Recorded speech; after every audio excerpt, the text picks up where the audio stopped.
Ismail alaihissalam. Ma'asyiral muslimin rahimakumullah. Di antara sekian banyak nabi dan rasul yang diutus Allah Subhanahu wa taala, hanya ada dua nabi yang secara eksplisit diberi gelar uswatun hasanah di dalam Al-Qur'an atau suri tauladan yang baik. Mereka adalah Nabi Muhammad sallallahu alaihi wasallam dan Nabi Ibrahim alaihissalam. Allah Subhanahu wa taala berfirman mengenai Rasulullah dalam surat Al-Ahzab, "Laqad kana lakum fi keberhasilan dalam memimpin keluarga." Banyak orang yang sukses secara materi, tetapi anak-anaknya terjerumus ke dalam pergaulan bebas atau tindak kriminal lainnya.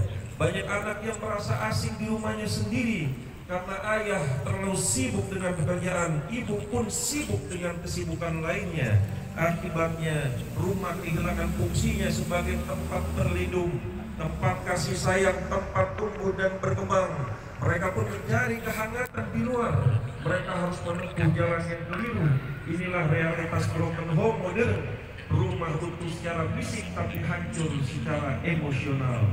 Dalam kondisi seperti ini, mari kita menengok kembali kepada teladan agung Rasulullah Sallallahu Alaihi Wasallam. Mereka atau Rasulullah Sallallahu Alaihi Wasallam adalah manusia yang paling sibuk. Bayangkan, beliau adalah pemimpin negara. Beliau juga panglima perang yang memimpin lebih dari 19 peperangan. Beliau juga seorang guru bagi murid-muridnya, yaitu para sahabat. Beliau juga seorang hakim yang memutuskan perkara. Selain pengusaha, beliau adalah imam besar sholat 5 waktu di Masjid Nabawi.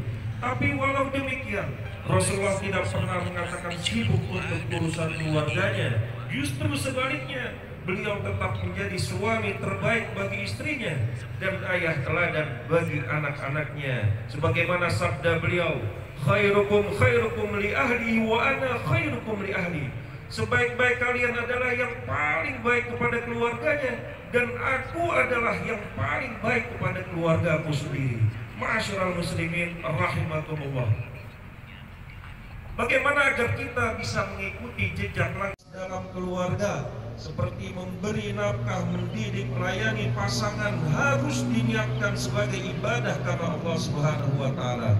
Karena Rasulullah Sallallahu Alaihi Wasallam bersabda, "Innaka la tunfik nafaqatan tabtagi biha wajha Allah illa uthibta 'alaiha." Tidaklah kamu memberi satu nafkah yang kamu niatkan karena mengharap ridho Allah, kecuali kamu akan mendapatkan pahala karenanya. Demikian juga seorang istri, kepatuhan, kesetiaan dan penghormatan kepada suami bukan semata-mata karena manusia, tetapi diniatkan sebagai bentuk ibadah kepada Allah. Rasulullah Shallallahu Alaihi Wasallam bersabda, "Idza salatil mar'atu khamsaha wa hasanat farjaha wa ata'at zawjaha dakhalat min ayyi abwabil jannati sya'at." Jika ada seorang wanita yang menunaikan sholat 5 waktu, menjaga kehormatan dirinya dan taat kepada suaminya, maka ia boleh masuk ke surga dari pintu mana saja yang ia kehendaki.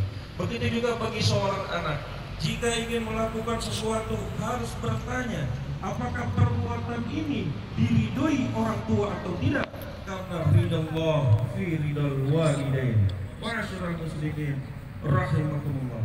Jika ingin membangun masyarakat yang baik, mulailah dari keluarga. Jika ingin generasi yang kuat, mulailah dari rumah. Keluarga bukan sekedar tempat kita memandang tingkat kesolehan atau status sosialnya.